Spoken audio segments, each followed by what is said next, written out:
अस्सलामुअलैकुम तमाम स्टूडेंट्स को। उम्मीद है सब खैरियत से होंगे। लास्ट टाइम हमने डिस्कस किया था वाइटामिन्स। तो आज का जो हमारा टॉपिक है वो है एंजाइम्स। जो लोग बायोलॉजी जानते हैं वो जानते होंगे कि एंजाइम्स क्या होते हैं। तो आसान अल्फाजों में हम इस तरह से कह सकते हैं कि जिस तरह केमिस्ट्री में हम कैटलिस्ट के बारे में पढ़ते हैं, कैटलिस्ट जो हमारे केमिकल रिएक्शंस को कंप्लीट कराने में हेल्पफुल होते हैं, इसी तरह से बायोलॉजी में या फिर किसी भी जानदार में यही काम जो कर रहे होते हैं वो एंजाइम्स कर रहे होते हैं। और ये बात हमने बहुत अच्छे तरीके से समझी है कि एंजाइम्स जो है वो प्रोटीन इन नेचर होते हैं, यानी कि तमाम के तमाम एंजाइम्स जो है वो प्रोटीन ही होते हैं। तो ज़रा देख लेते हैं, आज इसकी ब्रीफ डिस्कशन कर लेते हैं कि एंजाइम्स क्या होते हैं। अ क्लास ऑफ प्रोटीन्स, यानी कि प्रोटीन्स की एक ऐसी क्लास है जो तमाम के तमाम जानदार में होने वाले रिएक्शंस को करवाने की जिम्मेदार है। जैसे कि डाइजेशन का अमल हो रहा है, रेस्पायरेशन हो रही है, मसल कॉन्ट्रैक्शन हो रही है, रिलैक्सेशन हो रही है, यानी हमारी बॉडी में जितने भी मसल्स हैं उनका कॉन्ट्रैक्ट करना या रिलैक्स करना। जब जितने भी मेटाबॉलिज्म हमारी बॉडी में हो रहे हैं किसी भी जानदार में, उनको करवाने के लिए जो क्लास प्रोटीन्स की हेल्पफुल होती है, काम करती है, वो कहलाती है एंजाइम्स। तो कुछ बेसिक बातें समझ लीजिए एंजाइम से रिलेटेड कि जिस तरह कैटलिस्ट जो होते हैं वो रिएक्शन को स्पीड अप करने का काम करते हैं और स्पीड डाउन करने का काम करते हैं, लेकिन यहाँ बायोलॉजिकल कैटलिस्ट यानी एंजाइम्स की अगर हम बात करें तो ये खाली रिएक्शन के रेट को अफेक्ट नहीं करते, यानी रेट ऑफ रिएक्शन को इंक्रीज और डिक्रीज करने का काम नहीं करते, बल्कि ये रिएक्शन को कंप्लीशन तक भी पहुंचाते हैं, यानी रिएक्शन को कंप्लीट कराने की भी जिम्मेदारी इनकी होती है। जैसे एग्जाम्पल के तौर पे एक मॉलिक्यूल होता है हमारे पास स्टार्च, चैप्टर 9 में आप ये पढ़ेंगे। स्टार्च कन्वर्ट होता है ग्लूकोज में, और इसको ग्लूकोज में कन्वर्ट करने के लिए, स्टार्च को ग्लूकोज में कन्वर्ट करने के लिए अगर हम लैब में यही काम कर रहे हैं, तो लैब में करते वक्त हमें उसको बॉयल भी करना पड़ेगा, और उस रिएक्शन को कराने के लिए हमें हाइड्रोक्लोरिक एसिड भी चाहिए होगा। जबकि अगर एंजाइम यही काम करे, और हमारी बॉडी में ये काम करता है एंजाइम, अमाइलेस एंजाइम है जो हमारी बॉडी में यही काम कर रहा होता है, जो स्टार्च को ग्लूकोज में कन्वर्ट करता है। ये बिना किसी एसिड के, बिना किसी हीट के, रूम टेम्परेचर पर ये एंजाइम क्या करता है, स्टार्च को ग्लूकोज में कन्वर्ट कर देता है। तो एंजाइम्स जो है वो बहुत काम की चीज़ है हमारी बॉडी के लिए। इसके अलावा एंजाइम्स के हवाले से एक बात याद रखिएगा कि जितने भी एंजाइम्स हैं इनकी पहचान क्या है कि इनके नाम के लास्ट में लफ्ज़ ASE जोड़ दिया जाता है। तो ये है इनकी पहचान। जैसे कि अगर सक्रोज के लिए रिएक्शन होना है, यानी सक्रोज को ग्लूकोज में कन्वर्ट करना है, तो उसके लिए एंजाइम यूज़ होगा सक्रेज, ASE जोड़ दिया ताकि पता चले ये एंजाइम है। इसी तरह लैक्टोज शुगर है, उसको कन्वर्ट करना है तो उसके लिए यूज़ होता है लैक्टेस। इसी तरह यूरिया का प्रोसेस करवाना है तो यूरियस। तो नाम के लास्ट में जो है वो लफ्ज़ एस इस्तेमाल कर दिया जाता है। प्रोटीन पे एक्शन कर रहा है कोई एंजाइम तो प्रोटीएस। तो एंजाइम की लिहाज से ये बात याद रखिएगा कि लफ्ज़ एस जो है वो एंजाइम की पहचान है। तो थोड़ा आगे बढ़ते हैं, एंजाइम्स को मज़ीद थोड़ा सा डिस्कस करते हैं।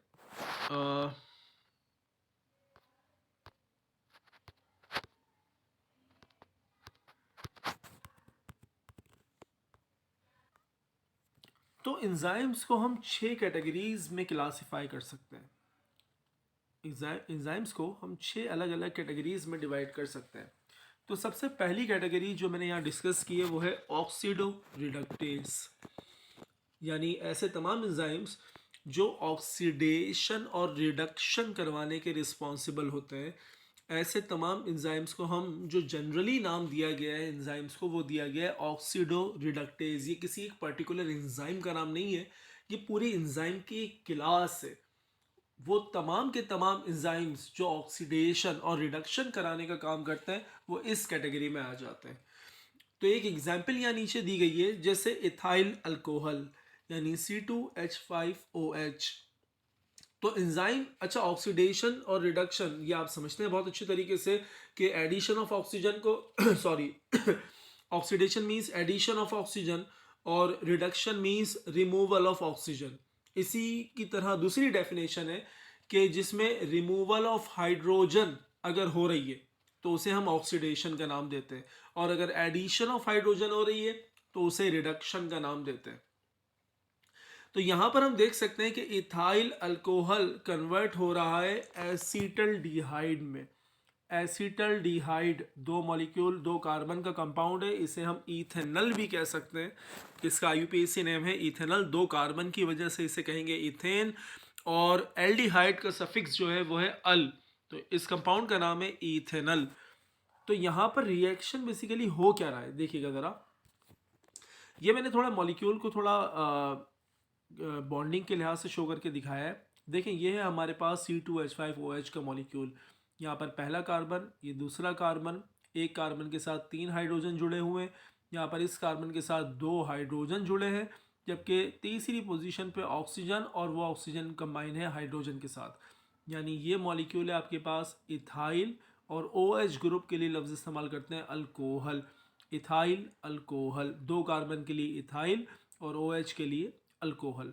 तो एंजाइम, एंजाइम क्या है, एंजाइम का नाम देखिएगा ज़रा, अल्कोहल डिहाइड्रोजिनेस। यानी अल्कोहल में से डी मतलब रिमूवल, हाइड्रोजन, हाइड्रोजन को रिमूव करने वाला, कहाँ से, अल्कोहल में से हाइड्रोजन को रिमूव करने वाला एस यानी एंजाइम। तो अल्कोहल में से एक हाइड्रोजन ये रही, दूसरी हाइड्रोजन ये रही, एक हाइड्रोजन ऑक्सीजन से रिमूव हो रही है, दूसरी हाइड्रोजन कार्बन से रिमूव हो रही है। दोनों हाइड्रोजन कंबाइन होकर H2 की फॉर्म में रिलीज हो जाएंगी। ठीक है, अब यहाँ ऑक्सीजन की ये बॉन्ड फ्री हो रही है और कार्बन की एक बॉन्ड फ्री हो रही है। तो ऑक्सीजन और कार्बन दोनों क्या करते हैं कि आपस में डबल बॉन्ड फॉर्मेशन कर लेते हैं। एरो से मैंने यहाँ शो किया है, देखें यहाँ पर कुछ इस तरीके का कंपाउंड बन जाता है। तो आपके पास ये जो फार्मूला है C डबल बॉन्ड O और साथ में हाइड्रोजन, ये अल्कोहल का सॉरी एल्डिहाइड का फार्मूला है। तो यहाँ पर अब आपके पास जो मॉलिक्यूल बन गया वो बन गया एसीटल डिहाइड। दो कॉमन नेमिंग में दो कार्बन को एसिड कहते हैं, और एल्डिहाइड ग्रुप के लिए लफ्ज़ एल्डिहाइड ही इस्तेमाल किया जाता है। तो यहाँ नाम बन गया एसीटल डिहाइड। और अगर आईयूपीएसी नेम दें तो आईयूपीएसी नेम में दो कार्बन के लिए लफ्ज़ इस्तेमाल करते हैं इथेन, और एल्डिहाइड का जो सफिक्स होता है आखिरी का अल्फाज वो यूज़ होता है अल, तो नाम बनेगा इथेनल। तो ये थी एग्जाम्पल हमारे पास ऑक्सीडो रिडक्टेज की। नेक्स्ट एग्जाम्पल की तरफ चलते हैं, जैसे ट्रांसफरेसिस, यानी ऐसे तमाम एंजाइम्स जो कि एक ग्रुप को, अब यहाँ याद रखिएगा, देखें जिस तरह हमारे पास केमिस्ट्री के केमिकल रिएक्शंस होते हैं, उन केमिकल रिएक्शंस को हम जो है वो कहते हैं एक रिएक्टेंट साइड है और एक प्रोडक्ट साइड है। तो जो रिएक्टेंट साइड होती है, यहाँ पर बायोलॉजिकल जितनी भी इक्वेशंस होती हैं उनमें रिएक्टेंट साइड को सबस्ट्रेट कहा जाता है। यानी ये जो एरो से पहले जितना मटेरियल लिखा हुआ होगा ये सब कहलाएगा सबस्ट्रेट, और एरो के बाद का जो मटेरियल है उसे प्रोडक्ट ही कहा जाएगा। तो यहाँ पर आपके पास डेफिनेशन क्या है, ट्रांसफरेज क्या होते हैं, जो एक ग्रुप को सबस्ट्रेट पर, एक सबस्ट्रेट से ग्रुप को ले जाकर दूसरे सबस्ट्रेट पर लगा दें, ऐसे एंजाइम्स को ट्रांसफरेसिस कहा जाता है। यहाँ पर एक एग्जांपल दी है आपको, जैसे एसिटाइल को ए, एक हमारी बॉडी में साइकिल चलती है TCA साइकिल, एनर्जी बनाने के लिए उसका जो सबस्ट्रेट होता है वो होता है एसिटाइल को ए। और कार्निटीन भी इसी तरह का एक केमिकल कंपाउंड है। तो होता यह है कि एंजाइम कौन सा है, कार्निटीन एसिटाइल ट्रांसफरेज। ये क्या करता है, कार्निटीन ग्रुप को ट्रांसफ़र कर देता है एसिटाइल के साथ, और को एंजाइम ए रिलीज हो जाता है, सेपरेट हो जाता है। तो ये थी एक ट्रांसफरेज की एग्जांपल। इसी तरह तीसरी कैटेगरी है हमारे पास हाइड्रोलेसिस। नाम से जाहिर है हाइड्रोलेस, यानी कि जो वाटर वाले रिएक्शन करवाएंगे, यानी ऐसे एंजाइम जो वाटर की एडिशन करवाएंगे जिसके नतीजे में रिएक्शन मुकम्मल होगा। अब हमने ये बात समझी थी कि अमाइनो एसिड्स, दो अमाइनो एसिड्स जब कंबाइन होते हैं तो कंडेंसेशन होती है, यानी वाटर रिमूव होता है। वाटर रिमूव होने की सूरत में एक पेप्टाइड बॉन्ड बनती है, जिसके नतीजे में एक लंबी चेन जब बन जाती है तो हम कहते हैं प्रोटीन। तो हमारे पास कुछ ऐसे एंजाइम है जो कि क्या काम करते हैं, प्रोटीएस एंजाइम का नाम है। तो प्रोटीएस क्या काम करते हैं, जो वाटर को ऐड करवाते हैं प्रोटीन में। ऐड होने की सूरत में प्रोटीन की जो बॉन्ड बनी होती है वो ब्रेक हो जाती है। वाटर निकला था तो बॉन्ड बनी थी, वाटर दोबारा जाके लग जाएगा तो प्रोटीन की चेन ब्रेक होगी और अमाइनो एसिड्स अगेन आपके पास हासिल हो जाएंगे। तो हमारी बॉडी में जब हम कोई प्रोटीन लेते हैं तो प्रोटीन से वापसी अमाइनो एसिड इसी तरह से बनते हैं कि हमारी बॉडी में मौजूद प्रोटीएस उसमें वाटर ऐड करवाते हैं, जिसके नतीजे में वो अगेन अमाइनो एसिड में कन्वर्ट हो जाते हैं। देखिए यहाँ पर मैंने एग्जाम्पल के थ्रू शो किया है कि ये थी हमारे पास एक प्रोटीन। तो एंजाइम प्रोटीएस क्या काम करेगा, पानी को ऐड करवाएगा। किस जगह पर, नाइट्रोजन के साथ ऐड हो जाएगा हाइड्रोजन और कार्बन के साथ जाके जुड़ जाएगा OH ग्रुप, जिसके नतीजे में आपके पास ये दोनों सेपरेट हो जाएंगे। अब देखें यहाँ पर ये एक अमाइनो एसिड बन गया और ये दूसरा अमाइनो एसिड बन गया। तो ये थी एग्जाम्पल हमारे पास हाइड्रोलिसिस की। नेक्स्ट है हमारे पास लाइसिस, चौथी कैटेगरी है ये एंजाइम्स क्या करते हैं, ये डबल बॉन्ड पोजीशन पर ग्रुप लगाने का काम करते हैं या फिर डबल बॉन्डेड कंपाउंड को रिमूव कराने का काम करते हैं। यानी डबल बॉन्ड से रिलेटेड जितने भी रिएक्शन होंगे वो लाइसिस की कैटेगरी में आएंगे।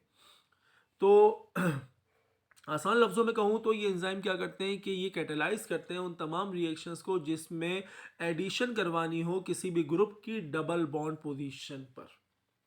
तो इसमें एग्जाम्पल है हमारे पास एसीटो एसीटेट, ये कंपाउंड है। इसकी एग्जाम्पल मैंने आगे अलग से शो की है। तो aceto acetate D carboxylase, D carboxyl group यानी CO2, C double bond O और सिंगल बॉन्ड O, इसे कहते हैं कार्बोक्सिल ग्रुप। तो ये क्या क्या करेगा एंजाइम, ये एसीटो एसीटेट में से डी कार्बन यानी कार्बन डाइऑक्साइड को रिमूव करवाएगा। तो देखें किस तरह से, देखिए कंपाउंड है हमारे पास एसीटो एसीटेट, किस तरह से नाम दिया है इसका। देखें यहाँ पर पहले हमने ब्रांच को नाम दिया, ब्रांच को नाम क्या दिया कि हमने इसे कहा एसीटो, क्योंकि यहाँ पर दो कार्बन है तो इसलिए एसिड और ऑक्सीजन के लिए लगा दिया एसीटो। और फिर दो कार्बन है तो फिर दोबारा लिखा एसिड, लेकिन क्योंकि ये ईस्टर ग्रुप है, ये ईस्टर ग्रुप है, जिन्होंने IUPAC समझी है उन्हें अच्छे तरीके से समझ में आ रहा होगा कि ईस्टर ग्रुप के लिए सफिक्स इस्तेमाल करते हैं 8 ATE। तो इस कंपाउंड का नाम है एसीटो एसीटेट। तो हो क्या रहा है कि डी कार्बोक्सिलेस क्या कर रहा है, यहाँ से कार्बन डाइऑक्साइड को रिमूव करवा रहा है, कार्बोक्सिल ग्रुप रिमूव हो रहा है, जिसके नतीजे में अब ये जो मिथाइल ग्रुप बाकी है, ये मिथाइल ग्रुप जाकर इस कार्बन के साथ बॉन्ड बनाएगा तो हमारे पास एसीटोन बनेगा। यानी CH3 C double bond O, CH3 C double bond O, फिर यहाँ लग जाएगा CH3। तो ये फॉर्मूला है एसीटोन का, यानी कीटोन बन गया और कार्बन डाइऑक्साइड हमारे पास यहाँ पर रिलीज हुई है। अगली कैटेगरी की तरफ चलते हैं, आइसोमरेज। आइसोमरेज क्या करते हैं, बेसिकली ये आइसोमराइजेशन करवाते हैं, आइसोमर बनाना। ये हमने पढ़ा था, जिनके मॉलिक्यूलर फार्मूला सेम हो लेकिन जिनके स्ट्रक्चर अलग हो इन्हें कहते हैं आइसोमर्स। तो ये एंजाइम्स जो है वो आइसोमराइजेशन का अमल करवाते हैं। जैसे कि एक एग्जांपल दी हुई है, एक मॉलिक्यूल होता है ADP ग्लूकोज। अब ADP ग्लूकोज में 5th कार्बन पर जो OH ग्रुप है वो राइट साइड पे मौजूद होता है, 5वें कार्बन पर जो OH ग्रुप है वो राइट साइड पे मौजूद होता है। तो एपिमरेज क्या करता है कि उस 5वें ग्रुप के 5वें कार्बन के OH ग्रुप को जो राइट साइड पे मौजूद था उसे ले जाता है लेफ्ट साइड पर, जिसके नतीजे में अब वो ग्लूकोज नहीं कहलाता बल्कि कहलाता है गैलेक्टोज। देखिए फॉर्मूला सेम रहेगा, बस स्ट्रक्चर तब्दील हो गया। तो इस वजह से हम कह रहे हैं आइसोमर फॉर्मेशन हो गई। तो ये जो एंजाइम करवाता है काम, इसे कहते हैं एपिमरेज। लास्ट है आपके पास लाइगेसिस। ये एंजाइम क्या करते हैं, ये दो मॉलिक्यूल की कंडेंसेशन करवाते हैं, यानी दो मॉलिक्यूल्स को कंबाइन करते हैं, वाटर रिलीज होता है और साथ में ATP को इस्तेमाल किया जाता है। तो इसमें हमारे पास एग्जाम्पल है जैसे कि एसिटाइल कोए, अगेन अब वही है ये TCA साइकिल का सबस्ट्रेट। एसिटाइल कोए में कार्बन डाइऑक्साइड को ऐड करवाना है तो उसमें एनर्जी रिक्वायर्ड है। तो एनर्जी एटीपी की फॉर्म में मौजूद होती है। तो ये एनर्जी को इस्तेमाल करते हुए कार्बन डाइऑक्साइड को एसिटाइल को ए में ऐड करवाते हैं, जिसके नतीजे में एसिटाइल को ए कन्वर्ट हो जाता है मेलोनाइल को ए में, और एटीपी बन जाता है एडीपी, यानी ट्राई फॉस्फेट में से एक फॉस्फेट ग्रुप एनर्जी का रिमूव हुआ तो ये बन गया एडिनोसिन डाइफॉस्फेट।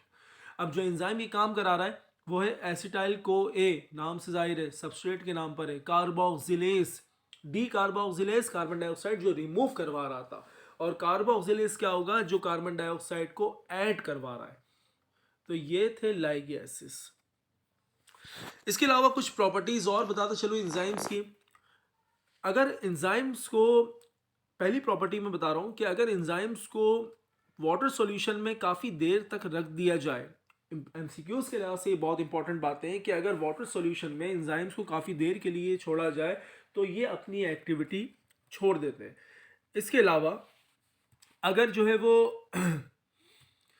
कोई भी ट्रीटमेंट ऐसी की गई हो जिसकी वजह से प्रोटीन कोगुलेट हो गया हो, यानी कोगुलेट से मुराद जम गया हो, यानी कि जो पत्थर नुमा बन गया हो, गुठलियाँ बन जाती हैं, तो इस पॉइंट पर भी आकर एंजाइम की एक्टिविटी ख़त्म हो जाती है, यानी एंजाइम इनएक्टिव हो जाता है। इसके अलावा अगर काफ़ी ज़्यादा अमाउंट में हीट मिले किसी भी बॉडी के ऑर्गन को, अल्कोहल काफ़ी ज़्यादा इस्तेमाल किया जा रहा हो, या फिर सॉल्ट्स काफ़ी ज़्यादा इस्तेमाल किए गए हों, सॉल्ट्स वो जो हैवी मेटल्स के सॉल्ट्स होते हैं, तो इस सूरत में भी एंजाइम अपनी एक्टिविटी खो देता है। तो जब भी कभी नॉर्मली ट्रीटमेंट करवाई जाती है किसी भी बॉडी के लिहाज से, तो ट्रीटमेंट के नतीजे में अगर ऐसा कुछ प्रोसेस हो जाता है तो उस नतीजे में हमारे एंजाइम इनएक्टिव हो जाते हैं।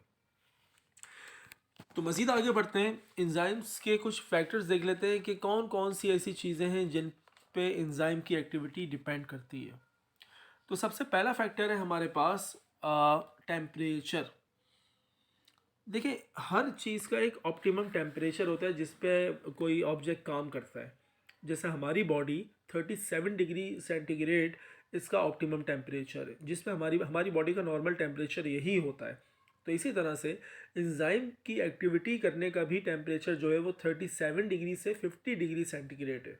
अब अगर ऐसा हो कि टेम्परेचर डिक्रीज़ हो जाता है, काफ़ी ज़्यादा डिक्रीज़ हो जाता है, तो उस सूरत में एंजाइम इनएक्टिव हो जाता है, एंजाइम की एक्टिविटी डिक्रीज़ हो जाती है।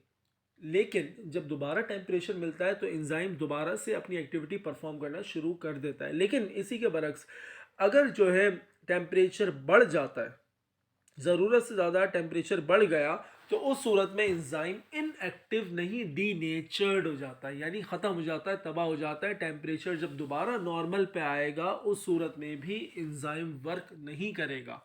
तो हम देखते हैं कि कई दफ़ा ऐसा होता है कि हमारा हाथ जल जाता है या फिर कहीं पे भी अगर बर्निंग हो जाती है तो वहाँ पर अगेन दोबारा वैसी स्किन नहीं आ पाती जैसी पहले थी। एंजाइम अपनी एक्टिविटी खो देता है जब एक दफ़ा, तो दोबारा रिगेन नहीं कर सकता, यानी डी नेचर होने के बाद एंजाइम अपना काम दोबारा नहीं करेगा। और डी नेचर करने का तरीका एक ही है कि हाई टेम्परेचर अगर दिया जाए।